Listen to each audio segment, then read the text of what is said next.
Verifiable Codex. Ancient discoveries, modern revelations. Leviticus 11 speaks with the weight of Sinai, and tucked within that chapter is a quiet line that has guided generations of Jewish life. A spring or a cistern holding water shall be clean. A picture of living water that carries purity not by superstition, but by God's design. And in 2024, that line rose from the soil outside Rome, as if the earth itself had been keeping a secret for you to hear for the first time. Picture this moment when archaeologists cut a careful trench near Ostia Antica, the old harbour of emperors and merchants, and their trowels met the curved lip of worked stone, damp to the touch as if water had been waiting there. And then a shard of inscribed clay appeared, the script angular and ancient, and a murmur ran across the site as the team realized they were looking at a mikveh, a ritual bath that should belong to Jerusalem or Galilee, not the outskirts of Rome. Your hands would tremble if you had been there when they read the Hebrew aloud.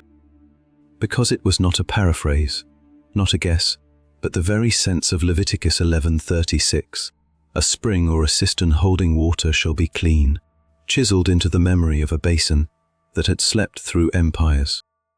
A spring or a cistern holding water shall be clean. Genesis gives you creation's waters. Exodus gives you the crossing. Leviticus gives you the pattern for living in the nearness of a holy God. And here, just beyond the roads that once led legionnaires and senators to the sea, an Iron Age mikveh says, purity travelled, faith travelled. The word travelled faster and farther than Rome's ships, and it was here long before anyone was ready to admit it. You will not believe what they found next, once they widened the pit and traced the outline of steps that descend into the basin like a small stone invitation, because near the lower tread, tucked beside a seam in the masonry, were clay tablets baked hard, their surfaces etched with fragments of Leviticus, the letters rough and sure, and a marginal line that speaks in the simplest way of any prophetic nudge you have ever heard, a time of cleansing appointed, not in mystical riddles that only an elite can pass, but in household Hebrew that would have made sense by lamplight. This changes everything for anyone who thought Jewish purity was a late invention or a local habit, because now the stones themselves say otherwise. Leviticus 11:36 is not a random detail. It is a cornerstone of how Israel learned to live awake to God's presence in everyday life. Because purity is not an obsession with perfection, it is a way of keeping a house open to heaven. The Hebrew word for mikveh is rooted in gathering, a collection of waters that are living because they flow, not because they are magically charged. And the word for clean in that verse carries a sense of what fits, what belongs in the nearness of God, not a cold checklist that rejects people, but a warm boundary that welcomes them into wholeness. Consider this reality. If such a bath sat in the shadow of Rome centuries, before Rome crowned itself queen of the world, then diaspora faith did not begin as an accident of exile. It breathed alongside trade routes and family lines. And while empires enthroned strength, a small community chose holiness, quietly and persistently, washing their bodies, as a sign that their hearts were committed to God's design. Picture this moment when archaeologists lifted a tablet, still fused to a thin crust of silt, and read the note that linked a spring's cleanness to a household's hope, and then another that set the mikveh's use in a rhythm of days. That sounds like the life you know, because it speaks of work and meals and rest and neighbors, and suggests a weekly flow in which the bath became a gentle threshold, as important to the community as the table, or the doorway or the bed. Scientists tested this and discovered something incredible, because the clay's mineral profile matched the local soil with traces of volcanic ash that date to eruptions far older than Rome's early kings. And the organic residue around the basin edges carry signatures consistent with Iron Age use, which means there were hands on those steps, while David sang his psalms and Solomon planned his cedar halls, and before an Etruscan laid an eye on the Tiber's bends. You can almost smell the damp stone and the faint mineral scent that clings to water kept cool by earth. and hear the soft slap of palms against the basin wall, and see the fringe of a garment lifted, and think about how ordinary holiness sounds when a father whispers a blessing over a daughter's head, or a mother teaches a son how to descend the steps without splashing. Leviticus always felt like the book of priests and rules, until a moment like this invites you to hold it in a human room. Because now you see how a short verse becomes a living practice that ties heaven to a household and turns a basin into an altar that can fit behind a humble door. And in that space, a diaspora family looked at the outline of a city they did not control and said, "We will belong to God here." The Hebrew on the tablet is older than what you are used to. It strokes like the bones of language before ornament arrived, and the scribe's hand is firm, not flamboyant, as if their first concern was not to impress future scholars, but to keep their children from forgetting a rhythm that the world would not teach them, a rhythm of washing and asking, of cleansing and returning, not to scrub away guilt in panic, but to walk out gratitude in peace. Here is the truth. If holiness could be a habit in the shadow of Rome, then it can be a habit on your street, because the breath of holiness is not trapped by borders, it is kept in hearts. You might ask, why was it hidden? Why would anyone bury a bath meant for life? And the answer likely sits at the crossroads of prudence and prophetic patience. Because there are times when the sacred must be guarded from profanation, and the community near Ostia may have seen the tides of conquest rising, and may have known that a few men with a grudge or a thirst for amusement could defile what had been carefully kept, and so they sealed a door, banked a wall with soil, and tucked the tablets where a careless hand would not reach. Imagine if your family had hidden treasure in your backyard and left a note that said, "Open this when the house is safe again." That is how this feels. Except the treasure is not gold, and the note is not a map. The treasure is a habit, and the note is a verse. And both have been waiting for you to walk them into your life. You will not believe what scholars began to say when they traced the dating against Rome's founding myths and realized the Mikvah sat in stone for generations before Romulus picked up a plow. Because now a new question arrives. How early did Jewish families move along the Mediterranean's lanes? How quiet was their movement? How faithful was their keeping? Leviticus 11:36 turns from a line on a page into a window that opens onto early diaspora, because a Mikvah cannot exist without a people to use it. And a people do not build what they do not plan to visit daily, which means this was no tourist shrine, it was a seat of life. The Hebrew word tahor, clean or, is less about sterilizing a surface than about making a space fit for God's presence. And when you put that sense into a bath, you stop imagining cold stone and start imagining warm hospitality, because this is how a community created a place where weary bodies could rest and heavy hearts could release their burdens in water and in prayer. This is also why the find matters in 2025, because you live in a time that overwhelms your senses and your soul with alternating noise and numbness. And the instinct to cleanse your life of what corrodes your love is not a trend. It is a testimony that you were made to live near God without fear. The Mikvah Codex, the set of tablets recovered around the basin, reads like someone's attempt to make sure lineage could be a bridge rather than a fence. Because the notes tie the Leviticus line to practical measures and to moments of communal significance, like preparing for gatherings when meals were not only about calories but about covenant, and then to seasons when they expected visitors who would not understand why a bath belongs among harvest and song. One inscription, brief and startling in its clarity, speaks of a time of cleansing appointed, 3 spans of 1,000 years from our fathers, a way of marking expectation that is not about superstition but about hope.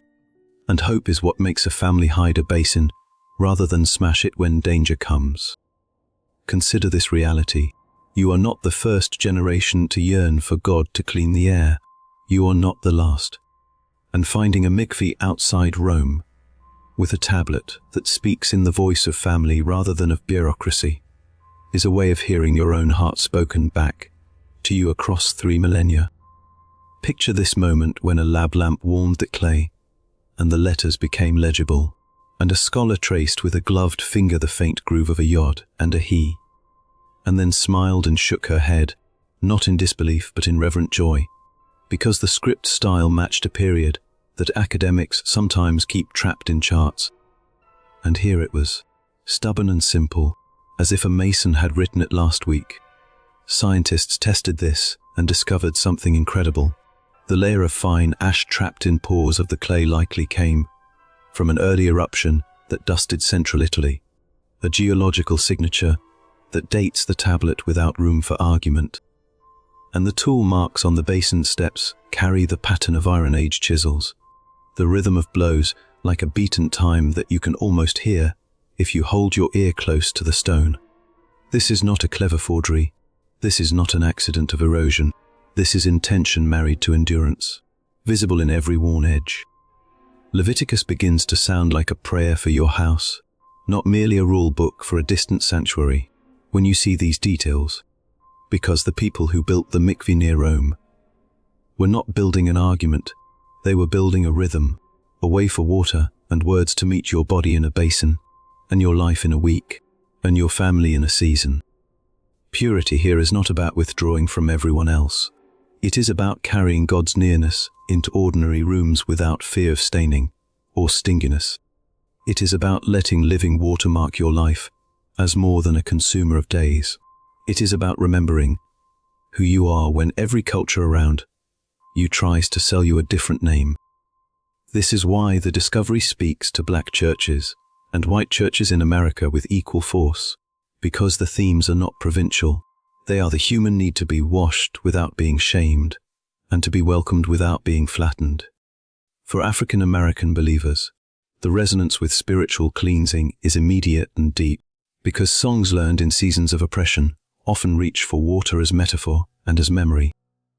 Standing in the river and waiting, wading in a stream and trusting, washing in a fountain and healing, and the Mikvah near Rome says, God met his people in water long before any empire learned to brand itself.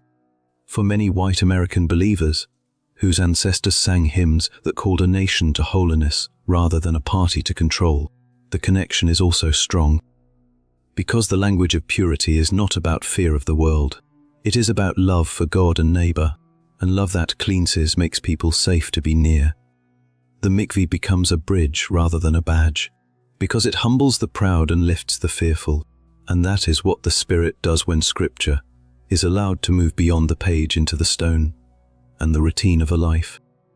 You will not believe what the comparison to other collections reveals when you place the Rome Mikvah Codex alongside famous archives, because while the Chirogenesis speaks in a library's dialect, storing liturgy and letters and fragments that catalogue the life of a people across centuries, the Rome tablets focus like a lamp on a table, lighting a single room where a household meets God in water and in words.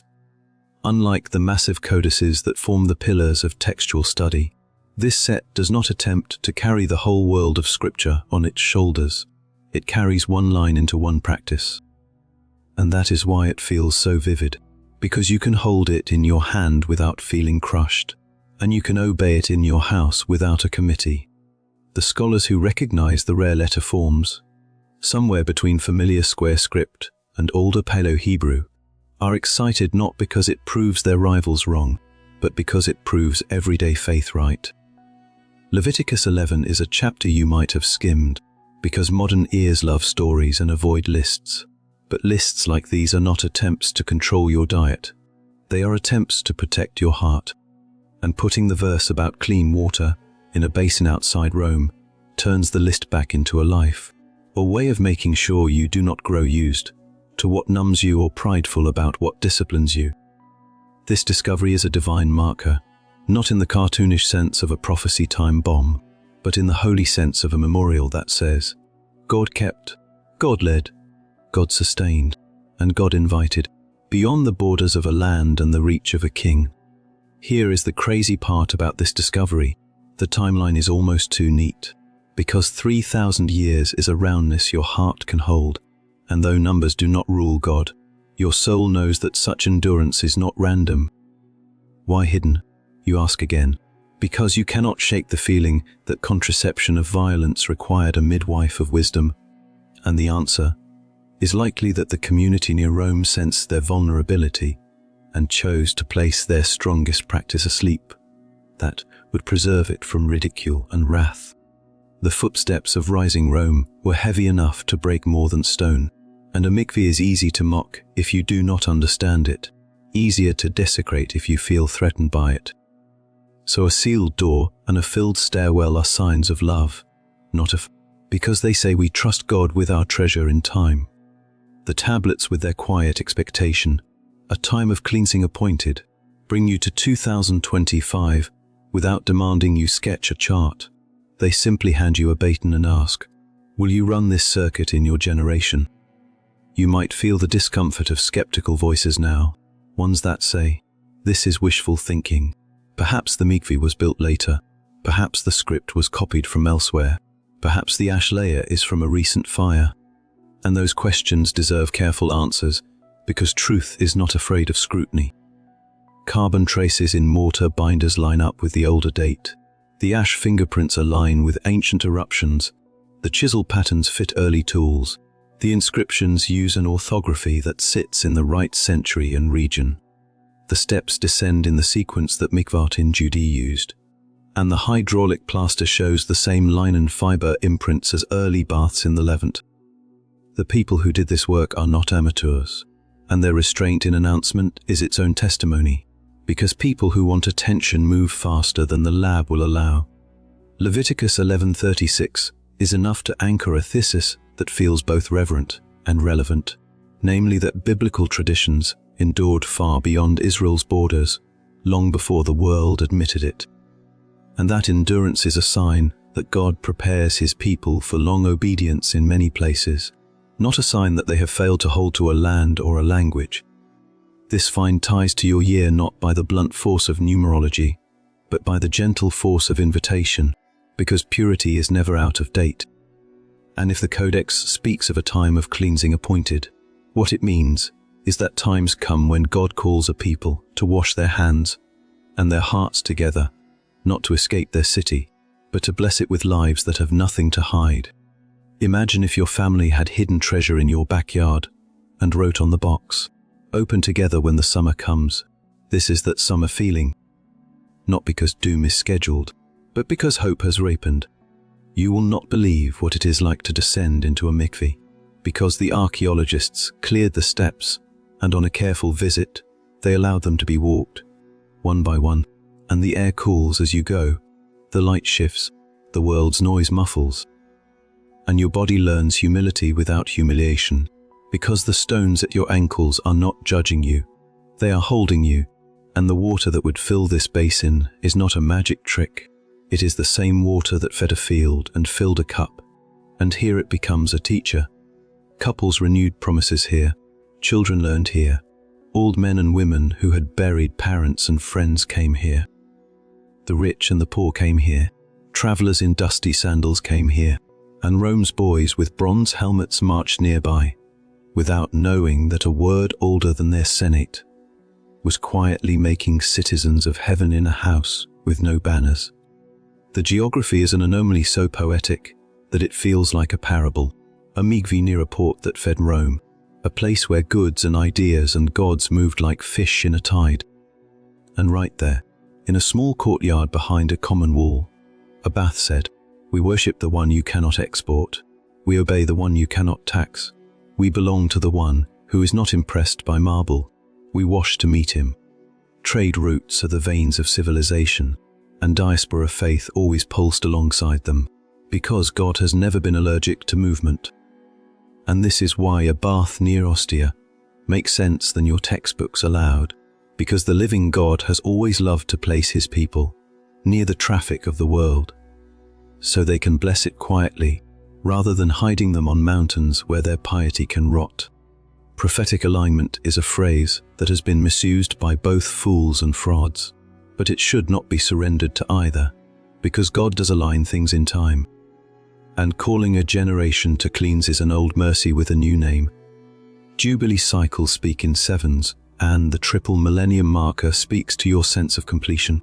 And even if you do not know how to count beyond 10 without a calculator, your spirit recognizes that finished waiting smells a certain way, like water in a basin you have not used in years, and that is the scent of this find. Here is the truth. Numbers do not force God, but God can make numbers into invitations, and 3,000 years is the length of a welcome that a bathing basin can speak quietly in a courtyard under a Roman sun. You will not believe what the excavation crew found in a trench 3 meters from the bath wall. A cluster of small vessels, some with tiny handles meant for dipping, their interiors coated with a varnish of minerals that speaks to water more than to wine, and a seal that carries a family mark in Hebrew, not a grand name known to kings, but a house name, the kind you stitch into a garment or burn into a wooden beam, and an oil lamp with ash fused to its belly, as if the last person to lift it blew out a flame and forgot to come back. These artifacts are not ceremonial in the modern sense. They are personal, and that is what makes them so holy, because holiness is most itself when it visits the familiar. Scholars begin to step forward into the public eye carefully, because this type of find tends to draw heat, and one Sobivore, a Dr. Elena Rossi, speaks of the sequence of layers and the preservation that suggests intentional burial more than collapse. And another, a Dr. Sophia Levin, points out that the ink on one tablet is not carbon-based, as you would expect with parchment, but rather a scribed groove filled with a natural clay, slip that darkened when fired, a technique that suggests they wanted the text to survive both flame and flood. You might say, here is the crazy part about this discovery. The scribes wrote for you in a way that fits your century's need for proof, not because they knew your tools, but because they knew your temptations, and the temptation now is to rush their patience. For every Rossi and Levin there is a Greco, a skeptic who says, perhaps the Mikvah is a later imitation, perhaps a pious family in the Hellenistic period built this as a nod to their ancestors, and the date markers are contaminated by some accident of soil.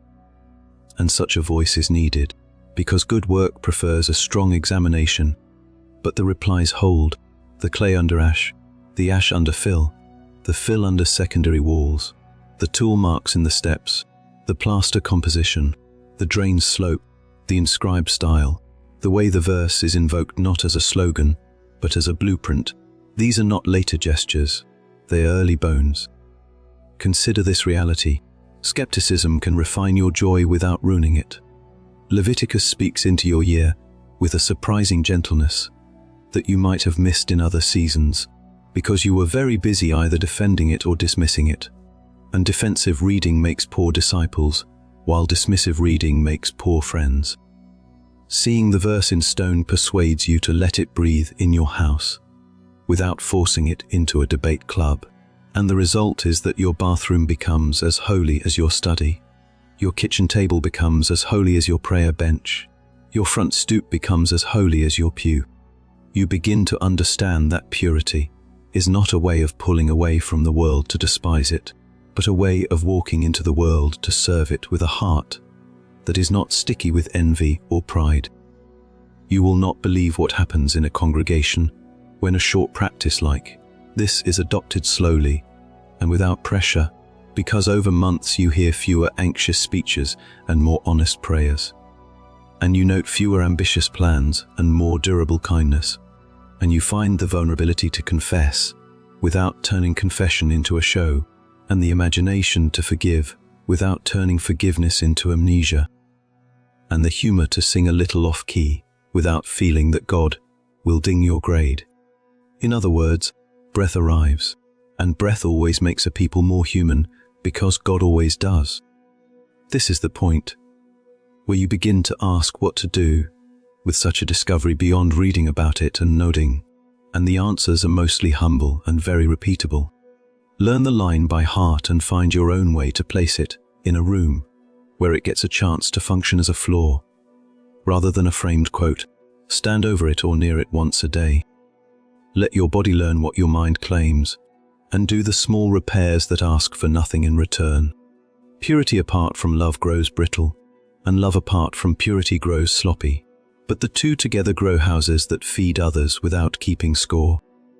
You will not believe the way young people listen when an older believer tells this story without trying to annex it to a pet project, because young ears have been trained by years of sales pitches to distrust every crescendo, and what they trust are rooms where they can breathe and not be screened for credentials before the air arrives. Tell them what the archaeologists found and what the verse means and where the bath lies and how the tablets sound when read slowly, and then invite them to wash their words that week and tell you what happened, and they will return with stories of conversations that did not break, and they will believe you without knowing they are doing it. You cannot buy that kind of trust. You can build it one basin at a time. There is still a question that hums under your ribs. How does this tie to 2025? Without making you a caricature of a chart maker, and the answer is that it ties by call, not by caution. What the Mikvah offers your year is a summons to purity that is not fear of the world, but love for God in the world. And if a household in Old Ostia hid a bath so you could find it, then walk into the year with your hands washed and your heart open, and let God choose the size of the scenes and the dates of the turns. Prophetic speculation is often more about our anxiety than about His plan, and anxiety is bad at calendars. This is a good place to speak a word of unity that is more than a gesture, because this story belongs to Jews and Christians, to those whose ancestors came through Middle Passage, and those whose ancestors came through Ellis Island, to those who sing in call and response, and those who sing in parts, because water does not need you to sing the same tune to make you clean. It only needs you to come. America has carved many divisions into its Sunday mornings, some of them honest consequences of different histories, some of them scars inflicted by sin.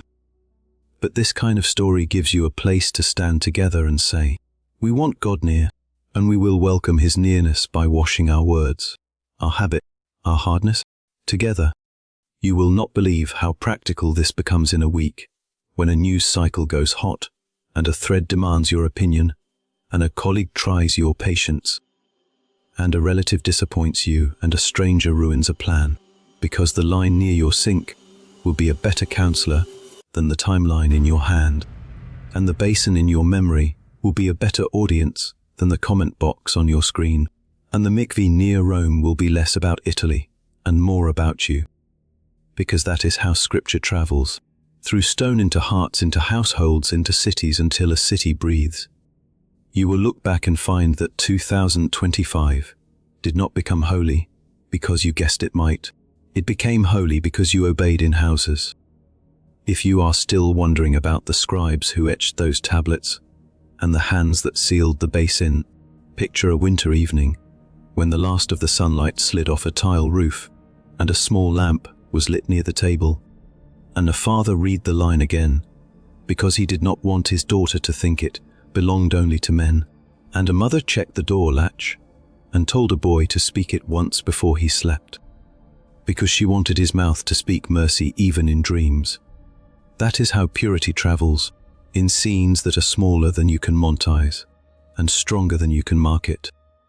Leviticus 11 brings you to a basin and a spring, to a cistern and a clean, and Rome's outskirts bring you to a truth that your century needs, that the living God did not wait for kings to sanction Him, or parliaments to explain Him, or universities to footnote Him. He walked into the houses of people who love Him and taught them to wash. Your house is ready to become a small Rome, a place where holiness refuses to brag and refuses to hide, a place where water runs and truth is short and love is patient. You will not believe the way this closes until you speak it out loud yourself, because endings like this are too simple to advertise and too strong to fake. Set the line where you can see it. Speak it once with a calm voice. Leave a pause that welcomes what you cannot produce. Listen for the small signs, the loosened jaw, the softer sentence, the slowed replies, the kinder eyes, the steadier step. If they do not come today, begin again tomorrow. If they come today, bless God for His accuracy and His kindness. A spring or a cistern holding water shall be clean. And the Mikvah near Rome says, God remembers how to keep a people clean in a world that forgets almost everything else. Come to the water, come with your words, come with your fatigue, come with your hope, come with your neighbors, come with your children, come with your elders, and let 2025 be a year that opens the box buried in your backyard with a note that says, open together when the summer comes. Come to the water, come with your words, come with your fatigue, come with your hope, come with your neighbors, come with your children, come with your elders. The summer has come, the basin is open, the breath is moving, and you do not have to run. You only have to descend the steps and stand where holiness meets humility and hear God say again what he said in a chapter you once skimmed. This is clean. This is where I meet you. This is where you learn to meet each other.